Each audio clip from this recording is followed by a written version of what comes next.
یمن، Bulgaria, Uzbekistan, Kuwait, شام، Syria, Kazakhstan, ان تمام ممالک کی مٹیاں رکھی ہوئی نظر آ رہی ہیں۔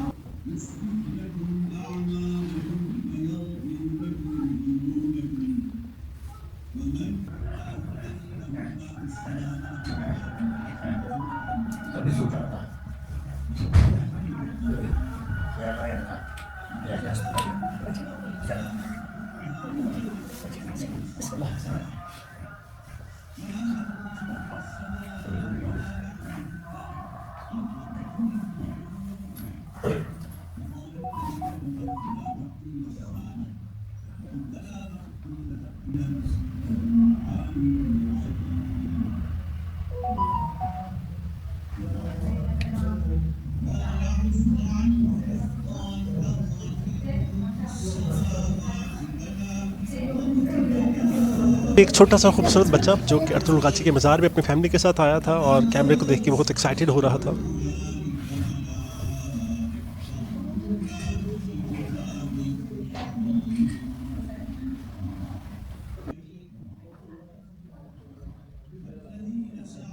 آج کی ویڈیو ویور صرف ایک قبر کی زیارت نہیں، یہ ایک یاد دہانی ہے کہ طاقت، سلطنت اور شہرت سے پہلے کردار، صبر، ہمت اور مقصد آتا ہے۔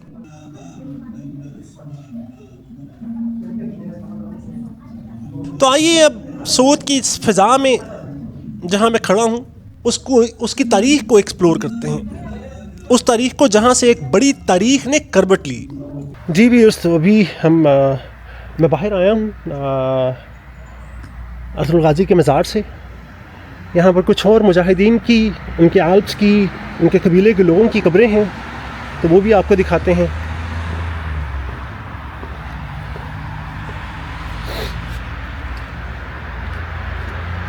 یہ ان کے درمیانے بیٹے، ارطغرل غازی کے درمیان والے بیٹے سابچی بے، یہ ان کی قبر ہے۔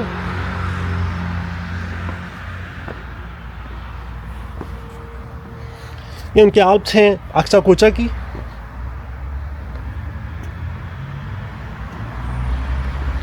بڑے مشہور اور فیمس آلپ، کنور آلپ، جن کو آپ لوگوں نے ارطغرل غازی کے ڈرامے میں دیکھا ہوگا، عثمان والے ڈرامے میں دیکھا ہوگا۔ اس کے بعد ترکت آلپ کی ہے یہاں پر۔ یہ گندوز بے،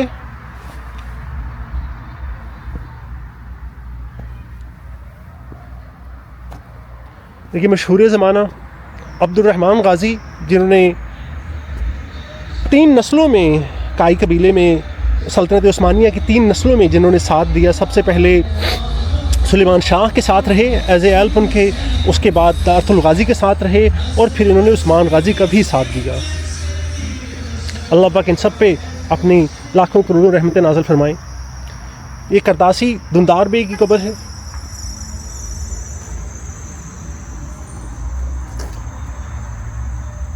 یہ سامسا چاوس آپ نے غالباً ڈرامہ اگر دیکھا ہے تو یہ سارے کردار جو ہیں، یہ سارے جو ہستیاں ہیں آپ کو یاد ہوں گی۔ یہ سالتک آپ کی ہے، سالتک آلپ کی۔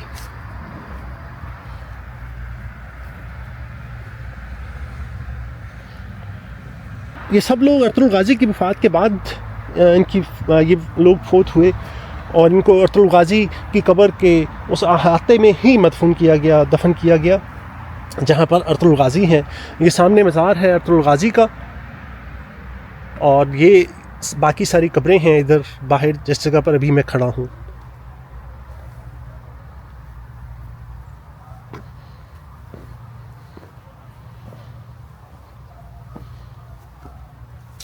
یہ آئیدوگدو بے کی ہے۔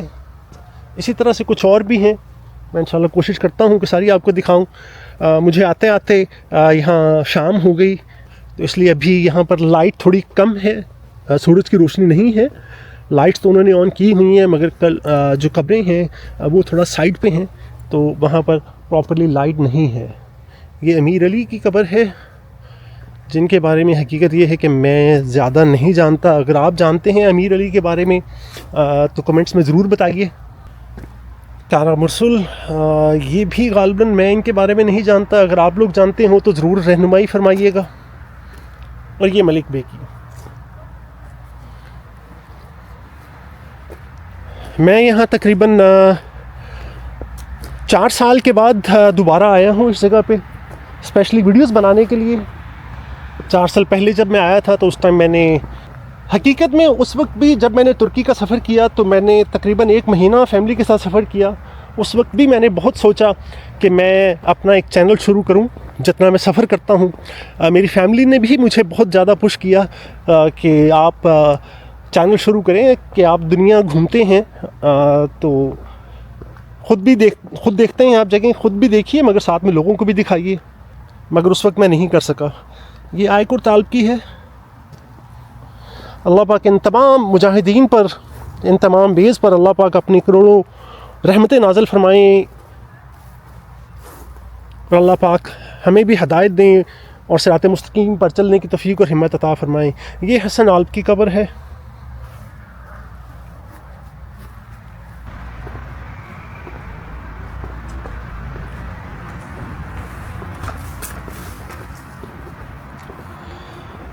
جب منگولوں کے حملے زیادہ طاقتور ہو گئے تو اوغوز قبائل کے لیے اپنی پرانی زمینوں پر رہنا مشکل ہو گیا. روایات کے مطابق ارطغرل غازی نے اپنے خاندان اور قبیلے کے ساتھ تقریباً 400 خیموں پر مشتمل ایک قافلہ لیا اور مغرب کی طرف ہجرت شروع کر دی. تھوڑا تصور کیجئے اونٹوں کے قافلے، گھوڑوں پر سوار سپاہی، سرد موسم، چھوٹے بچے، عورتیں، قبیلے کے بزرگ اور ہر کوئی نئے مستقبل کے انتظار میں. یہ ہجرت صرف زمین کی تبدیلی نہیں تھی بلکہ تقدیر کا رخ بدلنے کا آغاز تھی. ارطغرل غازی جب اناطولیہ پہنچے تو یہاں پہلے سے سلجوق سلطنت کی حکومت تھی جس کا دارالحکومت کبھی کیسریا کبھی کونیا کے علاقوں میں رہا. ایک مشہور روایت کے مطابق ارطغرل اپنے قبیلے کے ساتھ ایک جگہ سے گزر رہے تھے جہاں انہوں نے دیکھا کہ 2 لشکر آپس میں جنگ کر رہے ہیں. ارطغرل کو معلوم نہیں تھا کہ کون ظالم ہے اور کون مظلوم، لیکن ان کی فطرت ایمانی نے انہیں کہا کہ کمزور کی مدد کرو. انہوں نے اپنے قبیلے کے سپاہیوں کے ساتھ کمزور دکھائی دینے والے لشکر کا ساتھ دیا اور دشمن کو شکست ہوئی. بعد میں پتہ چلا جس لشکر کی انہوں نے مدد کی وہ سلجوق سلطان کا لشکر تھا اور مخالف بازنطینی رومی یا دشمنوں کا. سلطان نے ان کی بہادری سے خوش ہو کر انہیں زمین، قیادت اور اچبے کی پوزیشن دی. سوت اس وقت صرف ایک قصبہ تھا لیکن آگے چل کے یہی قصبہ عثمانی ریاست کا پہلا دارالحکومت بنا. سرحدی علاقے میں رہنا بہادر لوگوں کا کام ہے. اس زمانے میں تصور کیجئے کہ جس دور کی ہم بات کر رہے ہیں 12ویں اور 13ویں صدی کی، اور اس سے پہلے بھی سرحدی علاقوں میں رہنا صرف بہادر لوگوں کا کام تھا. کمزور لوگ سرحدی علاقوں میں نہیں رہتے تھے کیونکہ وہاں ہر وقت جنگ کا خطرہ، حملے کا خطرہ آپ کے سر پر منڈلاتا ہے. کبھی چھوٹی چھوٹی جھڑپیں، کبھی بڑی فوجی مہمات، کبھی سردیوں کی سختی، کبھی دشمن کے گھات. لیکن ارطغرل غازی نے ان سب حالات میں اپنے قبیلے کو ایمان اور جرت کے ساتھ سنبھالا. ارطغرل غازی کو عموماً ہم صرف ایک جنگجو، تلوار بردار مجاہد کے طور پر دیکھتے ہیں، لیکن تاریخ بتاتی ہے کہ وہ ایک منصف اور عادل سردار بھی تھے. ان کے فیصلوں میں قبائلی انصاف، اسلامی اصول، قبیلے کے کمزور افراد کی حفاظت، یتیموں، بیووں اور مسافروں کا خیال سب کچھ شامل تھا. اس لیے ان کے قبیلے کے لوگ انہیں صرف بے نہیں بلکہ غازی کہہ کر یاد کرتے تھے، یعنی اللہ کی راہ میں لڑنے والا ہیرو. روایات کے مطابق ارطغرل غازی کی اہلیہ کا نام حلیمہ خاتون بتایا جاتا ہے. اگرچہ باقی تمام چیزوں کی طرح اس میں بھی کسی حد تک مورخین میں بحث ہے، لیکن عوامی اور عثمانی روایات میں حلیمہ خاتون کا نام ہی مانا جاتا ہے. ان کے گھرانے میں کم از کم 3 بیٹوں کے نام زیادہ مشہور ہیں، جن میں سب سے بڑے گندز بے، دوسرے ساوچی اور تیسرے عثمان بے، جو کہ آگے جا کے سلطنت عثمانیہ کے بانی بنے. میں اکثر و بیشتر کہتا ہوں کہ ذرا سوچئے. بیسیکلی یہ سوچنا ایک تصور کرنا ہے کہ ذرا تصور کیجئے ایک خیمہ، اس کے اندر ایک ماں حلیمہ خاتون، باہر سے آنے والی خبریں، کبھی جنگ کی، کبھی فتح کی، کبھی قبیلے کی مشکلات، کبھی روزگار کے مسائل، اور روزگار صرف اپنا نہیں پورے قبیلے کا. اور اس ماحول میں وہ اپنے بچوں کو ایمان، غیرت، حیا اور بہادری سکھا رہی ہیں۔ آئیے ذرا چلتے ہیں حلیمہ خاتون کی قبر کی طرف۔ جب ان کے متعلق ان کی بات کر رہے ہیں، ان کی بات چھڑی ہے، تو پھر ان کی قبر کے پاس کھڑے ہو کے ان کی بات کرتے ہیں، اور ایک دفعہ پھر سے فاتحہ بھی کریں گے انشاءاللہ۔ اور اس ماحول میں وہ اپنے بچوں کو ایمان، غیرت، حیا اور بہادری سکھا رہی تھیں۔ اسی گھر کے اندر چھوٹا سا عثمان اپنے والد ارطغرل غازی کو تلوار، گھوڑا اور نماز کے لیے کھڑے ہوتا دیکھ رہا ہے۔ یہی تربیت آگے چل عثمان کے اندر سلطنت بنانے کا حوصلہ پیدا کرتی ہے۔ ارطغرل غازی نے اپنی زندگی کا بڑا حصہ سرحدی جنگوں میں گزارا۔ جی ویورز، تو میں واپس آ گیا ہوں حلیمہ خاتون کی قبر پہ۔ اللہ پاک ان پہ لاکھوں کروڑوں رحمتیں نازل فرمائیں، اللہ پاک ان کی مغفرت فرمائیں، اللہ پاک انہیں جنت الفردوس میں اعلیٰ مقام عطا فرمائیں، آمین یا رب العالمین۔ ارطغرل غازی نے اپنی زندگی کا بڑا حصہ سرحدی جنگوں میں گزارا۔ وہ سلجوق سلطان کے وفادار رہے، لیکن ساتھ ساتھ اپنے قبیلے کے لیے زمین، حفاظت اور عزت کا سامان بھی کرتے رہے۔ بازنطینی فوج کے ساتھ کئی جھڑپوں میں ارطغرل نے کم تعداد ہونے کے باوجود بہتر حکمت عملی، گھوڑوں کی رفتار اور اللہ پر توکل کے ساتھ فتوحات حاصل کی۔ یہی وجہ تھی کہ انہیں سرحدی بے یا اچ بے کے طور پر بہت عزت ملی، اور ان کے زیر اثر علاقہ آہستہ آہستہ بڑھتا گیا۔ یہی علاقہ آگے چل کر ان کے بیٹے عثمان کے ہاتھوں ایک آزاد خود مختار ریاست میں بدل گیا۔ تاریخی روایات کے مطابق ارطغرل غازی کی وفات تقریباً 1280 میں یا اس کے آس پاس اسی جگہ سوت کے علاقے میں، جہاں پر ہم اس وقت موجود ہیں، ہوئی۔ ان کے بیٹے عثمان غازی نے اپنے والد کے لیے یہاں ایک مزار، جو کہ یہ ہے، اور ایک مسجد تعمیر کروائی، جو کہ مزار کے دوسری سائڈ پہ ہے۔ اگرچہ موجودہ عمارت بعد کے ادوار میں کئی بار مرمت کی گئی، تعمیر کی گئی، خاص طور پر سلطان عبدالحمید ثانی کے دور میں اس کی تقریباً فل رینوویشن کی گئی۔ آج بھی سوت اور بلیچک کے اس علاقے میں ہر سال ارطغرل غازی کی یاد میں فیسٹیول منایا جاتا ہے، جس میں ترکی کے مختلف حصوں سے لوگ آتے ہیں۔ پرچم، گھوڑ سواری، روایتی لباس اور تاریخ کو یاد کرنے کی محفلیں ہوتی ہیں۔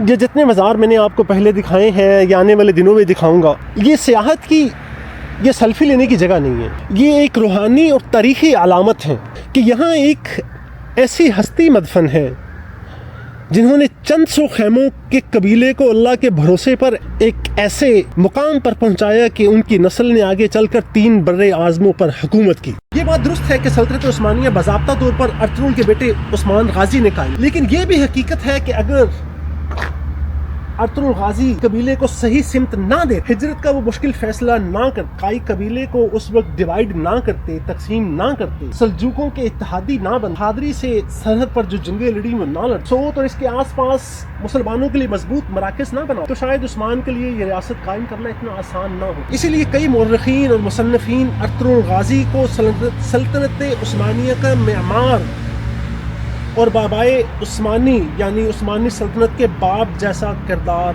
قرار دیتے ہیں، بالکل صحیح قرار دیتے ہیں۔ اور آج جب ہم ارطغرل غازی کا نام سنتے ہیں تو ذہن میں فوراً ترکی کا مشہور ڈرامہ دیریلش ارطغرل آتا ہے۔ یہ ڈرامہ ارطغرل غازی کی زندگی سے متاثر ہو کر بنایا ہے، لیکن اس میں کئی کردار، واقعات اور کہانیاں ڈرامائی انداز میں بڑھا چڑھا کر پیش کی یا تصوراتی طور پر شامل کی گئی۔